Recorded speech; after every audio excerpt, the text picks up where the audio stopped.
그때 제자들이 예수께 다가와서 물었다. 하늘나라에서는 누가 가장 큰 사람입니까? 예수께서 어린이 하나를 곁으로 불러서 그들 가운데 세우시고 말씀하셨다. 내가 진정으로 너에게 말한다. 너희가 돌이켜서 어린이들과 같이 되지 않으면 절대로 하늘나라에 들어가지 못할 것이다. 그러므로 누구든지 이 어린아이와 같이 자기를 낮추는 사람이 하늘나라에서 가장 큰 사람이다. 또 누구든지 내 이름으로 이런 어린아이를 하나를 영접하면 나를 영접하는 것이다. 나를 믿는 이 작은 사람 가운데서 하나라도 걸려 넘어지게 하는 사람은 누구라도 차라리 그 목에 큰 맷돌을 달고 깊은 바다에 빠지는 편이 낫다.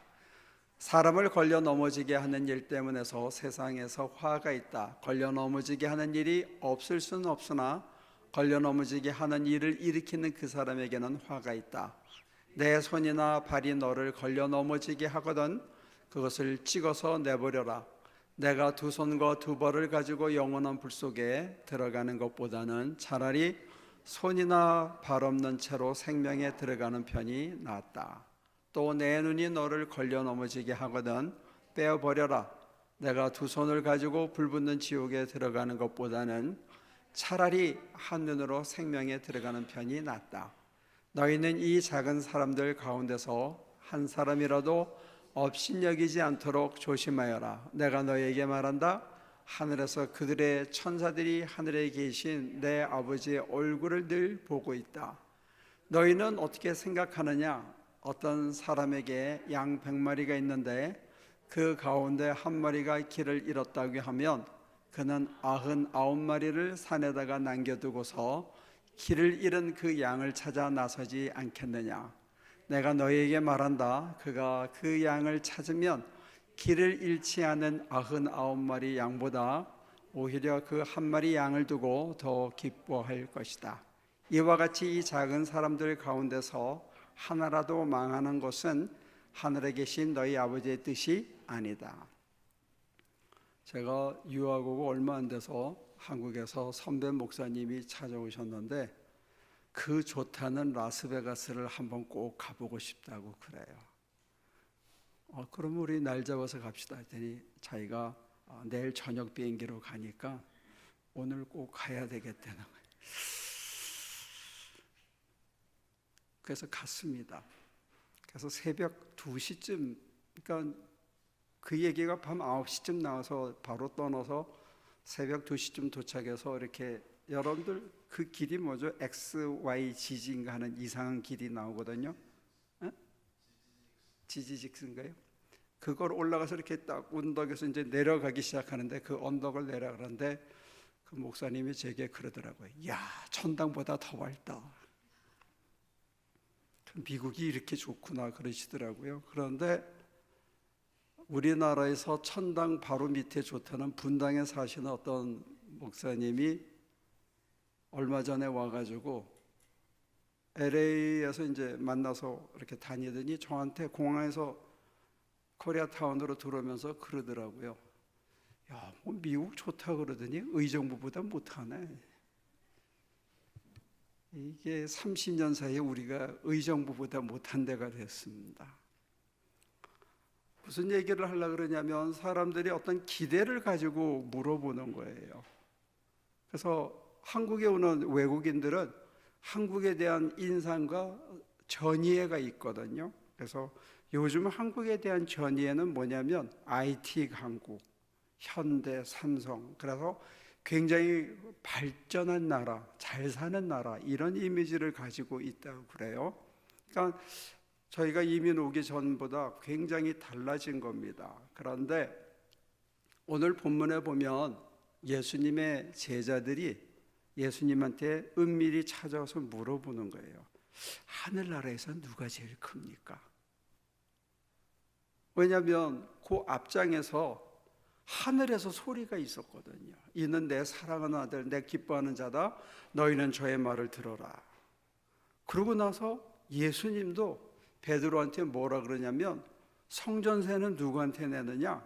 자녀들에게 세상 임금이 세금을 걷느냐 안 걷느냐? 안 걷죠. 그러면 우리도 사실은 낼 필요가 없어. 그러니까 유추하면 이분이 정말로 우리한테 하나님의 아들로 보이는 것뿐만 아니라 변화산에서 하늘에서 소리가 직접 증언을 했고 이분 스스로도 하나님의 아들이라는 것을 이제 거의 노골적으로 얘기해 주시니까 제자들이 와서 물어보는 거예요. 그래서 하늘에서 누가 제일 큽니까? 이들이 갖고 있는 하늘에 대한 전이해는 뭐냐면 하나님의 거룩한 보좌가 있고 거기에 하나님이 영광 가운데 구름으로 가려져서 크 앉아 있고 그룹들이 이렇게 막 수룹들이 이렇게 날개짓을 하면서 거룩하다 거룩하다 거룩하다, 이게 에스겔서에 나오는 하나님에 대한 천상회의의 모습이에요. 엘리야가 본 그 하늘의 거룩한 환상도 그런 거였어요. 그런데 이들의 기대를 완전히 망가뜨린 건 언제냐면 사실은 바벨론 포로 때입니다. 바벨론 포로를 가서 딱 보니까 자기네 성은 이건 잽이 안 되는 거야. 마치 우리나라 시골에 있던 분이 과거 급제해가지고 덕수궁이나 창경궁이나 이런 걸 보고 기가 막혔는데 이제 중국의 그 사절로 가가지고 장안을 보고 나서는 이렇게 뒤집어지는 거죠. 너무 초라하구나 조선 땅이라는 게. 이런 것처럼 이스라엘의 사람들이 예루살렘 성이 세상에서 제일 좋은 줄 알고 있다가 가가지고 바벨론 포로로 가서 보니까 이거는 사람이 지었다고 볼 수가 없는 거예요. 그러면서 그 깨지고 부서지는 자기에 대한 자기 이해가 어떤 새로운 소망의 꿈으로 나타나냐면 하나님 나라는 이 거대한 건물에 있는 게 아니고 사자와 어린아이가 푸른 초장에서 같이 떼뚱울고 풀을 먹고 이리와 양이 같이 어울리는 그런 세상, 그거야말로 하나님의 나라구나 하고 완전히 이걸 쉬프트 시켜준 거죠. 그러니까 물질의 지고의 풍요가 하나님의 나라, 하여튼 세상에 가장 좋은 것만 모은 게 하나님의 나라가 아니라 이 세상 가운데 어떤 꿈을 꿨냐면 사자와 이리가 어떻게 같이 있어요? 서로 잡아먹든지 그렇게 하죠. 어린아이가 사자가 풀을 뜯어먹을 때 가서 만지고 있는데 같이 뒹굴고 이리와 양이 같이 놀고, 그런 세상에 대한 비전을 가지고 있었던 거죠. 근데 그런 맥락에서 이제 예수님한테 와서 딱 물어봤어요. 하나님 나라는 어떻습니까? 어떤 게 맞는 거냐? 그런데 예수님의 대답이 기가 막힌 거예요. 애들 좀 데리고 와봐라. 너희가 얘네들처럼 낮추지 않으면 하늘나라 들어가지도 못해. 하늘나라는 말이야, 누가 제일 크냐면 낮추는 사람이 제일 큰 거야. 근데 하나님의 아들이니까 자기가 살아본 나라, 자기가 살고 있는 나라, 자기가 잘 알고 매일 경험하는 나라에 대해서, 너무 잘 아는 나라에 대해서 너무 쉽게 너무 평이한 언어로 얘기해 주는 거예요. 그러니까 이게 사실은 제자들한테 처음 들었을 때는 이게 피부에 와닿지 않는 겁니다. 어쩌면 우리한테도 피부에 와닿지 않을 수 있어요. 하나님 나라가 어떤 나라냐?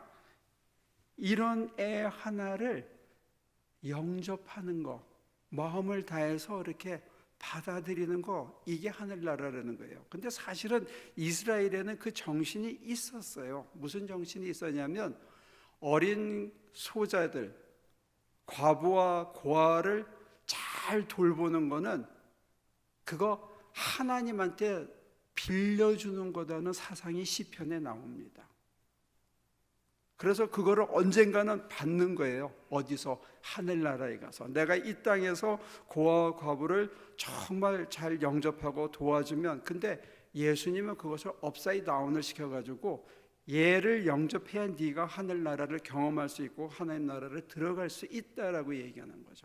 그러니까 하나님한테 가장 소중한 것은 뭐냐? 예수님이 자기 입으로 하신 얘기로 기록되어 있는 것은 뭐냐면, 나는 온유하고 겸손하니 내 멍에를 지고 내를 배우라.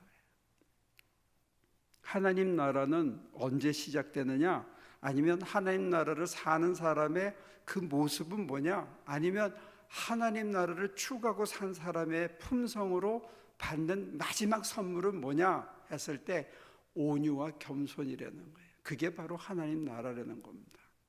그러니까 하나님 나라 가면 뭐 금멸류관, 은멸류관, 뭐 휘황찬란한 이게 아니고 자기 심장이 온유하고 겸손해서 어린아이 하나를 정말 보잘것없는 아이를 가장 소중하게 여길 수 있는 심장을 가진 인품이 되는 거, 이 사람은 이미 하나님 나라를 살고 있다는 거예요.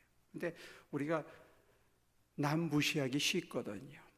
가지지 못한 사람, 배우지 못한 사람, 자기보다 못생긴 사람, 힘이 떨어지는 사람, 머리가 빨리빨리 돌아가지 않는 사람들, 힘이 없고 늙게 초라하게 된 사람들을 무시하지, 그 사람을 진짜 소중하게 생각하는 마음, 이건 저나 여러분 우리들도 갖기 어렵습니다. 남을 리스펙트하는 사람, 다른 사람을 소중히 여기고 그 사람 앞에 자기의 부족과 허물을 보기 때문에 늘 겸손하게 내가 살아가고 있는 내가 아니라 하나님의 은총이 붙들어 줬기 때문에 내가 얼굴 들고 사는 거지, 하나님의 은총이 놓는 순간 나는 정말 부스러지는 정말 아무것도 아니라는 걸 너무 절박하게 자기가 알고 있기 때문에 쓰러지고 자빠진 사람을 보면 손을 내밀어서 이렇게 세워줄 수밖에 없는, 왜? 자기가 그걸 당해봤기 때문에. 자기의 쓰라린 아픔을 하나님만이 나를 포기하지 않고 모든 사람들이 나를 다 등 돌렸는데 하나님만이 붙들어 줬기 때문에 그 은총으로 내가 다시 살았고 내가 살고 숨쉬는 거는 내 힘이 아니라는 걸 알기 때문에 누구든지 쓰러지면 옳고 그러든지 강도를 만났으면 그 사람이 뭐 어떤 이유로 만났든지 무슨 이유로 했든지 간에 그냥 이렇게 세우는 심장을 가지는 게 사실은 어린아이를 영접하는 겸손한 마음이라는 게, 그 심장 안에는 이미 하나님 나라가 시작됐다는 거예요. 왜? 하늘의 은총으로 내가 이렇게 숨쉬고 살아있다는 걸 알고, 그렇기 때문에 쓰러진 사람을 보면 내가 그랬던 것을 알기 때문에 하나님의 마음으로 그 사람을 일으키고 하나님의 능력으로 일으키기 때문에 그 손을 뻗쳐서 잡는 순간에 하늘의 힘과 권능과 사랑이 나를 타고 흘러내려가는 거죠. 손을 내미는 순간에 그 은총이 나는 익스텐션 코드가 되는 거나 마찬가지죠. 그 흐름 속에 늘 있는 거예요. 하늘과 땅을 이어주는 존재로서 내 안에 하늘의 권세와 권능과 힘과 사랑이 흘러넘치는, 그게 하늘나라는 거죠. 근데 그러려 그러면 쓰러진 사람에 대해서 내가 그럴 줄 알았어, 그렇게 까불더라니까, 있다고 설치더니 꼴 좋다, 이런 마음 가지고는 그 사람 일으켜 줄 수가 없죠. 속으로 고소한데 그 사람의 심장에는 하나님 나라가 없다는 거예요. 누구든지 피 흘리고 쓰러져 있으면 업어서 나귀에 태우고 데리고 가는 거, 이게 우리에게 요구되는 거고, 그게 하나님의 마음이에요. 하나님께서 저나 여러분들에게 죄를 묻지 않고 잘잘못을 따지지 않고 저희들을 용서하시고 용납하시고 영접하시고 살려주셨던 그 마음이 우리 속에 녹여져 있다면 우리도 그런 사람들을 봤을 때 당연히 영접할 수밖에 없는 거죠. 이게 겸손입니다. 이게 온유입니다. 그래서 저와 여러분들이 하나님 나라를 산다 했을 때 예수님이 자기 자신에 대해서 두 개의 스테이트먼트가 있어요. 하나는 온유와 겸손이고 다른 하나는 길이요 진리요 생명이라고 그랬습니다. 이게 진리의 길입니다. 이렇게 사는 게 참 생명을 누리는 거고, 그 생명을 누리고 사는 사람은 자유한 거예요. 어떤 것으로부터 자유하냐? 꼴같지 않은 놈, 좋은 인간, 내 좋아하는 사람, 보기 싫은 인간의 그 굴레로부터 자유해진 거죠. 왜? 누구든지 잘생겼거나 못생겼거나 가졌거나 어쨌든지 간에 쓰러져 있으면 자동 손이 가서 하늘의 손과 이어주는 그런 사람으로 저와 여러분들이 살아간다면 우리는 세상 부러울 게 없는 거죠. 모든 것으로부터 자유한 인간이 되는 겁니다. 그게 은총으로 자유한 거죠. 그러니까 예수님이 사람들은 뭐 라스베가스처럼 화려하거나 분당처럼 뭐 뻘까번쩍한 그런 걸 기대하고 하나님 나라는 어때요? 라고 물어봤을 때 하나님 나라는 있잖아, 네 심장이 이런 애 하나를 정말 소중하게 생각해서 받아들일 수 있는 마음이 있으면 네가 바로 하늘나라를 살고 있는 거야. 그래서 나중에 말씀만 하신 게 아니라 요 뒷장에 가면 예수님이 실제로 무릎을 꿇어, 하나님의 아들이 사람 앞에 무릎을 꿇는다고요. 그리고 무릎만 꿇은 게 아니라 발을 씻어줘. 이게 온유입니다. 이게 겸손입니다. 하나님의 아들이 그렇게 하면서 끝에 말이 기가 막힌데, 내가 너희를 섬긴 것 같이 너희도 이와 같이 하라. 서로 사랑하라는 거예요. 이게 우리에게 주신 가장 위대한 선물입니다. 왜?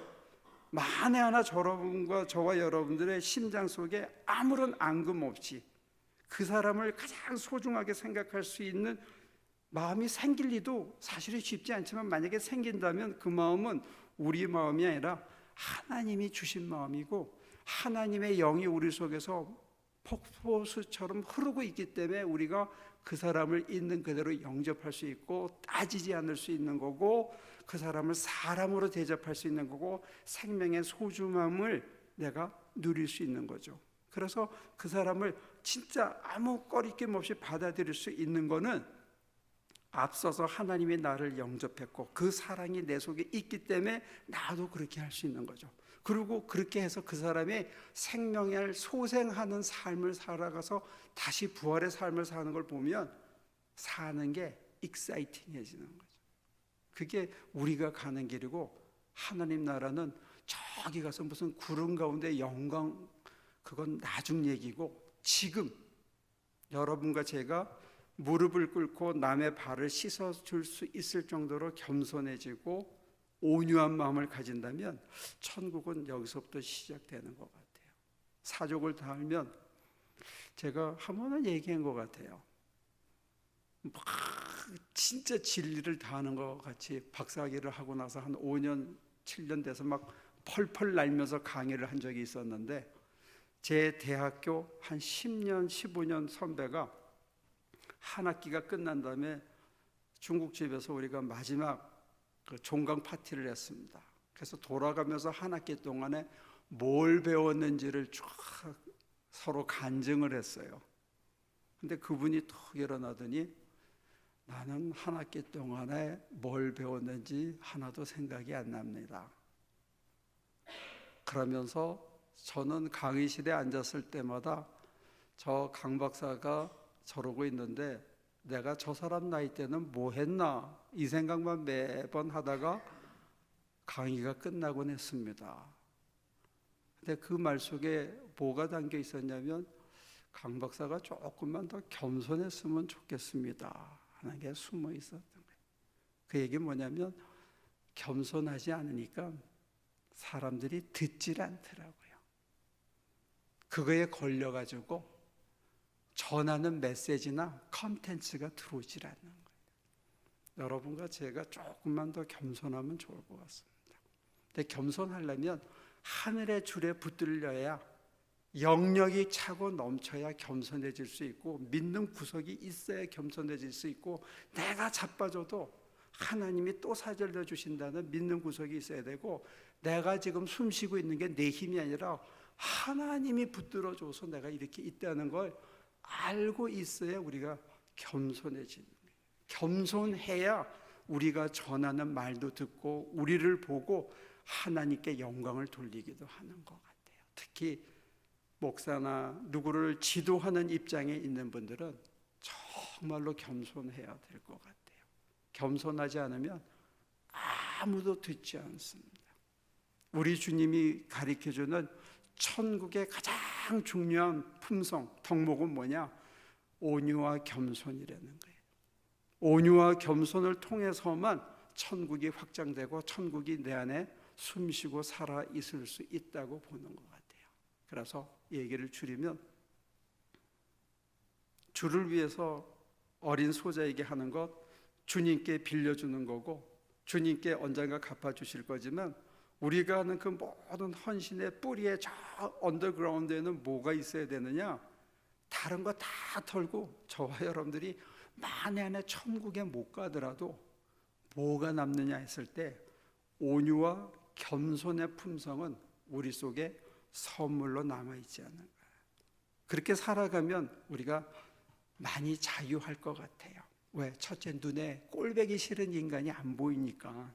내가 온유하고 겸손한데 꼴보기 싫은 인간, 미워하는 인간이 보일 리가 있겠어요. 그로부터 자유하고 싫어하는 사람, 미워하는 사람, 이거는 싫고 저거는 좋고는 분별이 사라지니까 우리가 뭘 하더라도 겸손하게, 아니 무릎 꿇고 남의 발까지 씻어주는 판에 우리가 못할 게 뭐가 있어요? 뭘 하면서 가슴 상하고 자존심 상할 일이 뭐 있어요? 남의 발을 씻어줬는데 누가? 우리의 구주가, 우리의 스승이, 우리를 살리신 하나님의 아들이 내 발을 씻어주기 위해서 자기 피를 흘렸는데 우리가 뭐가 창피할 게 있냐요? 뭘 한들. 이게 우리의 자신감이 됐으면 좋겠습니다. 여러분들이 거기서 자유를 누리고 누가 그래도 속상하거나 쪽팔리거나 뭐 그것 때문에 분해하거나 그럴 이유가 없어요. 내 스승 가신 길 내가 이제 따라가고 있고 그 길 잘 따라가면 우리 스승이, 우리의 구주가 우리에게 무슨 선물을 준다? 온유와 겸손의 선물을 반드시 주실 줄로 믿습니다. 의정부보다 못한 미국에 사는 우리들, 다른 거는 다 못 가져도 한 가지는 분명히 가졌으면 좋겠어요. 그게 뭐냐? 우리 하나교인들은 온유한 품성. 저 사람 참 온유하다. 저 사람 어떻게 저렇게 겸손하지? 거기에서부터 진정한 자유와 생명이 흘러넘치게 될 줄로 믿습니다. 기도하겠습니다. 모든 사람으로부터 포기됐을 때 당신만이 우리를 살렸습니다. 내세울 것, 자랑할 게 하나도 없기 때문에 하나님 외에는 자랑할 것이 없습니다. 그래서 사람들 앞에 겸손할 수밖에 없습니다. 내 것이 아닌데 어찌 자랑하며 내 것이 아닌데 어찌 뽐낼 수 있겠습니까? 하나님께서 붙들어 주지 않았더라면 이미 쓰러져서 숨조차 못 쉬고 있을 텐데 주님이 살려주셔서 다시 살아났고 주님이 힘줘서 겨우 숨쉬고 있기에 이 모든 것이 은총임을 고백합니다. 지금 쓰러진 사람들, 지금 연약한 사람들 결코 탓하지 않습니다. 왜? 저는 그보다 훨씬 더 못했었기 때문입니다. 그래서 지금 주신 이 순간이 너무 감사하고 살아감이 너무 좋아서 하나님께 하나라도 더 구워드리고 어렵고 힘든 자들에게 하나라도 더 손을 벌려 도울 수 있는 마음이 결코 식지 않도록 도와주옵소서. 우리에게 자유를 넘치도록 주셨사오니 주님 안에서 이 자유를 누리고 기쁨으로 살다가 주님 만나는 귀한 축복 있게 도와주옵소서. 예수님의 이름으로 기도합니다.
오늘 우리에게 또 한 분의 권사님을 허락해 주셨고 이제 장로님 피택을 허락하셨습니다. 내년에는 좋은 장로가 나오도록 도와주시고 좋은 선교사님이 또 헌신할 수 있게 길을 열어주시고 우리 목사님이 또 한 분 오실 때 그분에게 영력을 겸손함을 갑절로 더하여 주옵소서. 그리고 우리에게 이렇게 좋은 터전을 이 한 해 동안 허락해 주셨는데 우리가 잘 가꾸고 꾸민 다음에 우리 아이들에게 꿈을 허락해 주셔서 이 시설을 통해서 얼마나 많은 사람들에게 더 멋진 꿈을 나눌 수 있는지 그 아이들 심장에 하나님의 거룩한 비전을 새겨 주옵소서. 한 해 동안 잘 살게 도와주셔서 고맙습니다. 아무도 크게 아프지 않고 다쳤어도 벌떡벌떡 일어나고 또 상한 마음이 있어서도 하나님께서 어루만져서 다시 일어설 수 있도록 해주셔서 고맙습니다. 밝아오는 2020년에는 보다 겸손한 사람들, 남의 발을 씻어주고도 전혀 마음 상하지 않는 넉넉함을 가진 여유 있는 인간들로 우리 하나교인들이 점점 성숙해지도록 도와주옵소서. 여기에 빈자리가 많이 있습니다. 하나님, 내년에는 함께 일하고 함께 꿈을 나누고 함께 비전을 이루어갈 좋은 식구들을 더 채워주셔서 우리가 하나님 보시기에 아름다울 뿐만이 아니라 정말로 낮아져서 사람들에게 도움이 되고 사람들을 살리는 귀한 사람들로 우리가 쓰이게 도와주옵소서. 이제는 우리 주 예수 그리스도의 은혜와 아버지 하나님의 크신 사랑과 성령의 힘주심이 작은 사도로 작은 예수로 살아가게 될 당신의 귀한 남녀 종들의 심장 속에 지금부터 영원까지 늘 함께 하시기를 예수 그리스도의 이름으로 간절히 축원하옵나이다.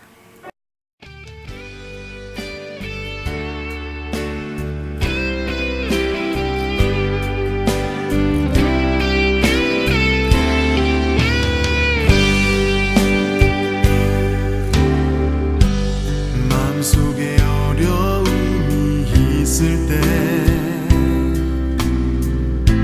마음속에 어려움이 있을 때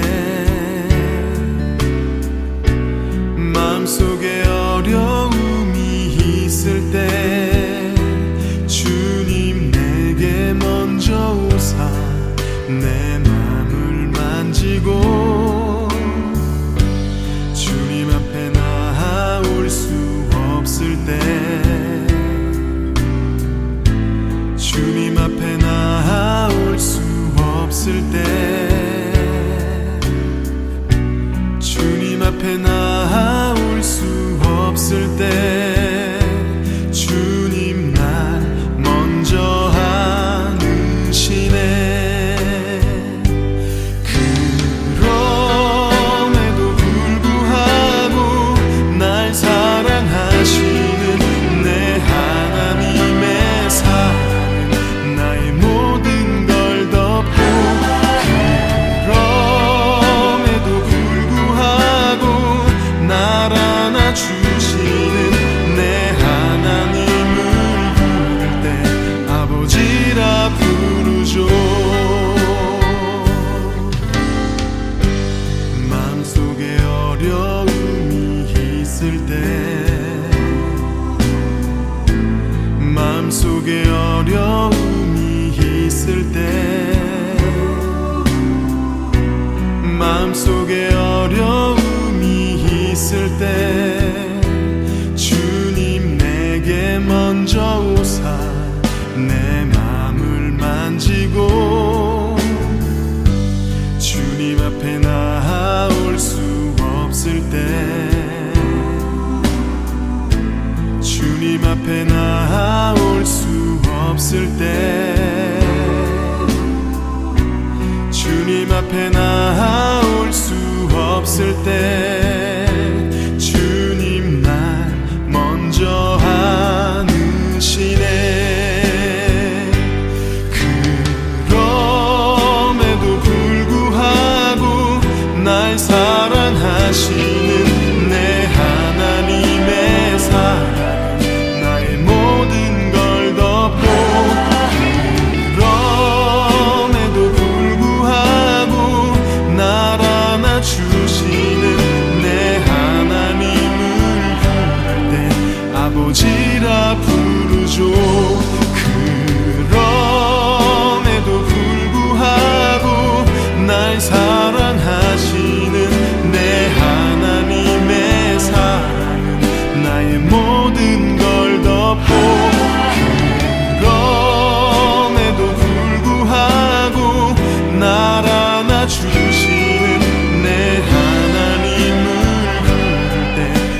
아버지라 부르죠.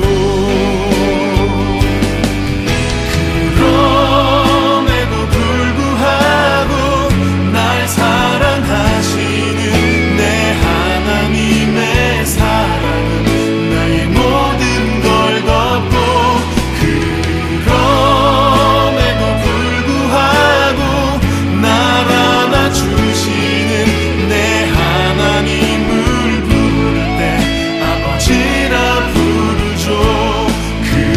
그럼에도 불구하고 날 사랑하시는 내 하나님의 사랑은 나의 모든 걸 덮고, 그럼에도 불구하고 날 안아주시는 내 하나님을 부를 때 아버지라 부르죠.